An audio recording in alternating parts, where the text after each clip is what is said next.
Welcome to How to Build a Tent. This show is not about tent building, but it's how to make you successful. My name is Matt Williams. Thank you for listening to the show. Hope you guys are having a great week. I hope you guys are blessed. We are part of the Fight Laugh Feast network. Go over to fightlaughfeast.com, put in HtBT in the memo field, and you'll get a sweet mug like this, 15 ounces of pure brilliance or pure business success, whatever adjective you want in your mug. But for me, it just holds my liquid really well. So I love it, and it's nice and simple. It's not too much going on. That's the other thing I like. I like simple things. I like things designed simple. I don't like those shirts that are just all over the place. If you want to reach out to me, talk to me about my mug or about my fashion sense or any of the above, show topics, your career, anything I can help you with, I would love to hear from you. You can email me, matt@howtobuildatent.com, or you can find me on the social media sites, How to Build a Tent. I appreciate you guys subscribing on YouTube, on all the social media sites. That really helps me and encourages me, so thank you for doing that in advance. And for those who've already done it, thank you. Now, there's so many things that I want to talk about today. And it's probably going to be broken out into multiple shows because there are a lot of various things. But one of them I wanted to talk about is an interview I saw on Bloomberg about Zoom. And Zoom, the CEO, I said Zoom like 3 times, like Zoom, like Mazda commercial. No, this isn't a Mazda commercial. About Zoom. And it was a really long interview, so I didn't want to show it. It's about 5 minutes. And so I'm just going to talk about it a little bit. And there's just a lot of encouraging things to think about from the Zoom CEO and his story that is encouraging and hopefully encouraging to you as well as it was to me. And one of the things that you notice, you can check it out, it's on Bloomberg, just Google Bloomberg CEO interview. And the first headline that you're going to see is the CEO, something to the effect of, for the last 8 attempts, the CEO was not allowed to enter the country. The visa office rejected his passport or whatever document he was using to get into the United States. And now he's a rich man because he started this company. America finally let him come in. And now he has this huge public offering, the IPO that went out or was launched last week, and now he's a super successful guy. And it's kind of like this dig against the American immigration system for not allowing him in sooner. He worked for Cisco for a little while, and now he is working for Zoom. Like I said, he's the CEO. He started this company. But the first thing that you really notice about this gentleman is he's from Asia, and so he has like that Asian accent. But what comes out through it's the most beautiful thing in the world, and it's this optimism that he has. And I love that optimism because it reminds me so much of what we've heard about that America was built on originally when immigrants came over from wherever they came over, and they just had the mindset, the ethic, the work ethic to work hard, to not be discouraged, and to push through to be successful. And he had a lot of obstacles to overcome. And you may say systemic opposition, right? It's not racism. I'm sure it didn't have to do with him being Asian. But he had the system really working against him for whatever reason it was. I'm not sure what it was. Maybe it was a good reason, maybe it wasn't. But he didn't let that stop him. And he kept pressing on. He kept applying. He didn't apply once and get rejected. He applied 8 times and got rejected. So he tried 9 times and finally succeeded on the 9th time. And what is so staggering to me about this interview is he's not bitter. You could just tell. You can tell bitter people, am I right? You know when somebody has a chip on their shoulder. You know when somebody has a grudge. And this man does not have it. And instead, he decided to be gracious. He's incredibly this optimistic man that works incredibly hard and is focused on his goal. He's focused on what he wants to accomplish, and he's not worried about the other things. Those things are going to work themselves out, but he has this drive to get to his goal, and he launched a successful company. Now, IPO is often looked at as the finish line for a startup. That's the dream. You launch your IPO and then who cares what happens after that? No, that's not his perspective. He is continuing to grow, and he's looking at this market as a great growing opportunity. And we'll get into that in a second.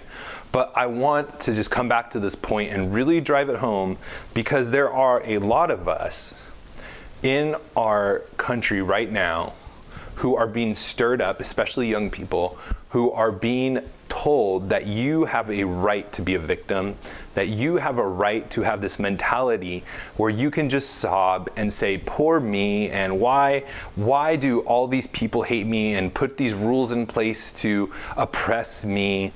And even if those things are true to some extent, even an immigrant who was rejected from coming to this country at all for 8 times was able to finally get through, finally to overcome that obstacle. Again, I'm not saying it was good or bad, but it was an obstacle. Overcome it and build a successful career from it. And he didn't do it by being bitter. He didn't do it by being angry at the office that denied him, about the people who denied his visa. He didn't do it asking for government handouts and subsidies. No, he went to go work for a great company, Cisco. And even in the interview, he talks about how great of a company they are. That was another thing that really struck me, is how positive he was about his competitors, Google and Cisco. He didn't take no for an answer. He kept applying. He found a great job. He talks about in that interview of how much he learned from that job. He was making the most of his opportunities. He didn't just let the barriers, the obstacles keep him down. He didn't get discouraged. He didn't get angry. He didn't just do that. He overcame the obstacles, and he also made the most of the opportunities he had, and he took all of the things he learned from Cisco, all of the experience he gained from being able to finally work in this company, and he went off and he started his own thing, because he understood the value he could bring in a different way that his current employer was not offering, where they were focused 100% on the customer experience. And throughout that whole interview, you hear him talking about how important it is to keep the customer in mind. And they keep coming back trying to talk to him about what about Cisco? What about Gmail? And it's really funny. Even at one point, he's like, I love Gmail. I love Google. I still use Gmail. I use their calendar. I use all those things.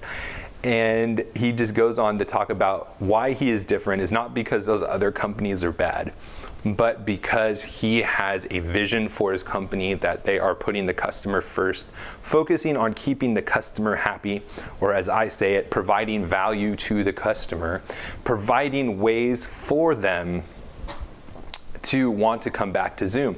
And one of the things that he mentions in that interview that's so important, especially into the technology space, and if you are looking to go into the technology space or in the technology space, the simple thing that he always came back to in that interview was, it works. It always works. Zoom always works. And I can tell you from experience, I've used multiple different video conferencing sites.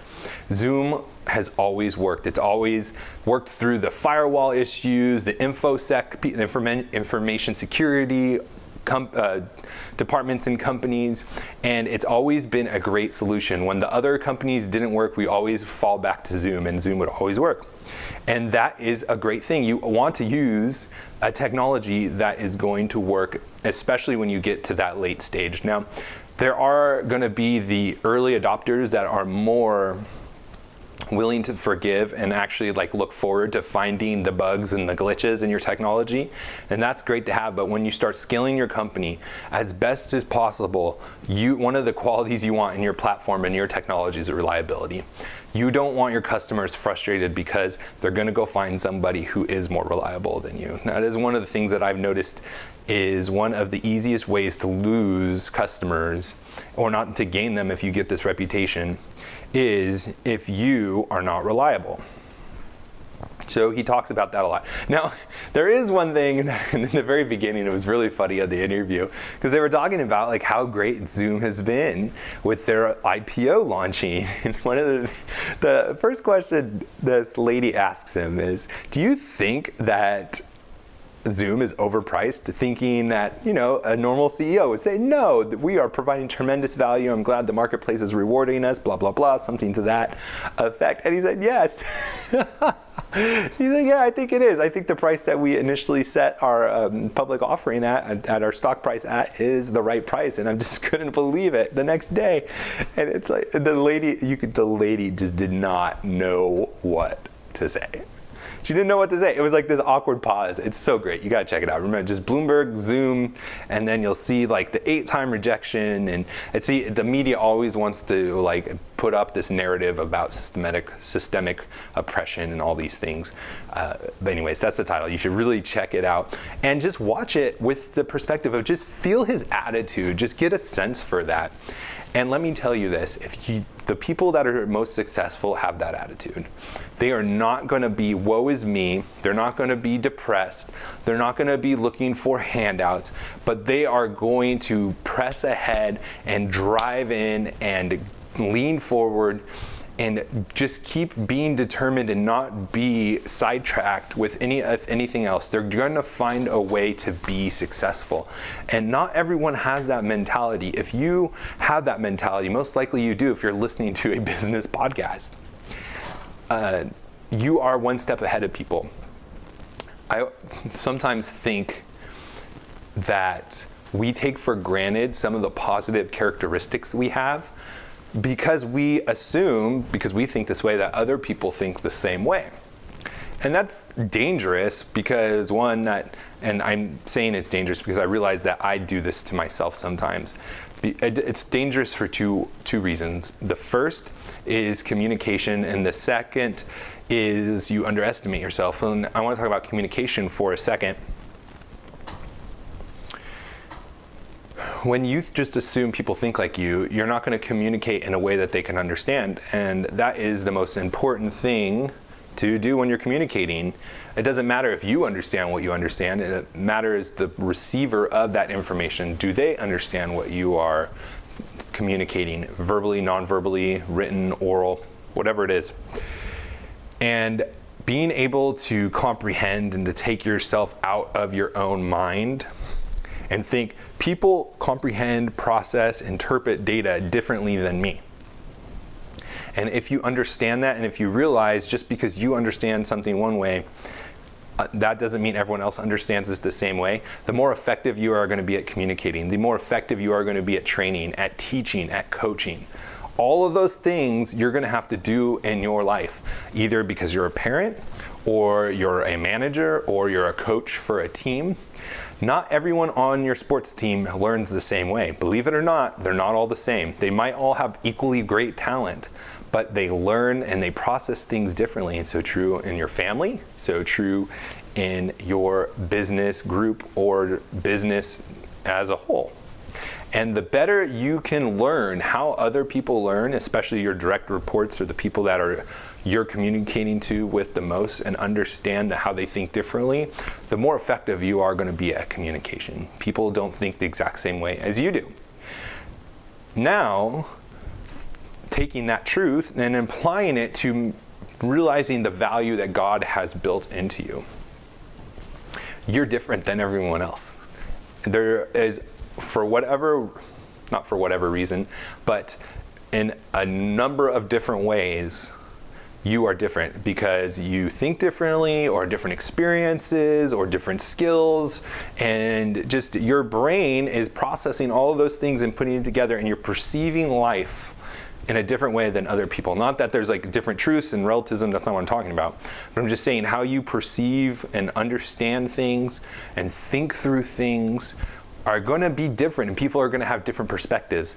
And the beautiful thing about that is because you're unique in that, you're going to have a unique perspective. You're going to have a unique opinion, and you are going to have unique skills. And a lot of times I found earlier on in my career, I would take for granted something that came really easy to me, or something that I could understand really well. And I would just assume everyone else could understand it. And it wasn't a complex topic, or it wasn't something that was hard to understand. And I would often lose people because I would speak to them in a way where I just assumed they understood because I understood it. And if it was easy for me to understand, well, then it was easy for them to understand. And there were often a lot of times where there were breakdowns in communication, there was breakdowns in what I was asking people to do, or I had higher expectations for people than I should have, because I just thought that because I got it easily, or I understood it, or I thought about it clearly in one way, that obviously everyone else is going to. And I sold myself short, and not to say that I need to be prideful and boast and think like, oh, you're so stupid, I'm so smart, like let me break it down into baby steps for you. But there are things that I can process and understand, concepts I can grasp easier than you can. And vice versa. There's things that you understand, that you grasp, that you can comprehend better than me. And that is just one of the great things that being a Christian does for us, is because we don't have to find our confidence in knowledge. We don't have to find our confidence in knowing more than somebody else. But because our confidence is in Christ, we can have the security to accept that truth. And just because I may know something more than you in a subject or in a topic, or I might be right and you might be wrong, there can be less friction and hostility there, because your identity wasn't in knowing that truth. And I'm not attacking you personally, and vice versa. I can accept and learn and grow and take what you have to say as truth, because my identity isn't in being right all the time. It's in Jesus. And that creates a humility, that creates this synergy, this relationship with each other. And it's so fascinating. Like, the more that we have Jesus in the right place, the more that we have him in center of our lives, the better our relationships get with other people, the better our business relationships get, every relationship gets. And it's because of these truths. And it's like a Sunday school answer, like love Jesus first, and then everything else is going to fall into place. But the reason that is true is because when we have Jesus on the throne of our lives, our flesh isn't reigning, and we don't feel like we have to compete, that we don't have to boast our pride. We don't have to claim authority ourselves, that battle's already taken care of, and it frees us to love people freely. And that's how that synergy works. And that's just one practical way, is that you can be free to admit that you're not great in everything, that you don't have all the answers, and it allows for better relationships. You want to work for a boss who doesn't think they're right all the time. You want to work for a boss that has the humility to hear counterpoints and arguments to their perspective. Now, obviously, you want your boss to be right. A lot of times you want your boss to be intelligent, but intelligent doesn't mean right all the time either. And you also want your boss to make decisions and lead, but again, you want to be respectful and challenging them in the proper place and the proper time, and you need to have good social cues for that. And then vice versa. On the other end, as a boss, you want your employees to have that humility too, so that they can learn and they can be improved. It's a really beautiful thing. There's this one guy, he's really popular right now. He's making his rounds on a book tour, Jocko something. He has a podcast. He's an ex-Navy SEAL, and he actually trained Navy SEALs. I think I was watching him on Dave Rubin, and he was, I think, in the Navy SEALs for 20 years. And the one thing that he said he looks for in people is humility. That you are not going to make it, you're not going to learn, you're not going to grow, you're not going to improve if you're not a humble person. And what an interesting quality that humility is, because it's something we all kind of fight against in a lot of ways. It's something that our culture doesn't really approve of or think highly of. And the fact that you should have pride in yourself. You should think highly of yourself. If you have low self-esteem, if you don't think highly enough, then a lot of things are going to go wrong in your life. That's what we hear from being a little kid. People that struggle with depression and stuff, it's because you don't love yourself enough, which is not true at all, but that's another topic altogether. But on the other side of pride is humility. And that's what good coaches, that's what good leaders look for in people, is humility, not pride. But we have our culture doing the opposite. I deserve these things. I am a victim and I don't deserve to be a victim, so give me these things. I went to college, so I deserve this salary. It's absolutely insane. It's counterproductive. It's not going to help you be successful. Humility, the ability to admit you're wrong, the ability to admit that you need to change your course, to pivot, is what is going to make you successful and help you roll with the punches, just like this Zoom CEO did. Oh, I wanted to talk about so many other things. I guess we'll just wait till tomorrow's for the show. One of the things I want to talk about is now there's this new way that you can help pay for college, which I think is just a terrible idea. You're giving up a percentage of your salary in exchange for money today. It's just really terrible. We'll talk about it on the next show, and we'll get into a bunch of other topics that I want to do because we're totally running out of time. But I would, again, really highly recommend you go look at that Zoom interview, the CEO of Zoom, and just study him. Just analyze him and look at his perspective, overcoming the challenges, overcoming competitors, overcoming the visa system, and just look at his demeanor, look at his mindset and emulate it. Be positive, be optimistic, work hard, and things are going to work out for you. Now let's go out and be successful. God bless.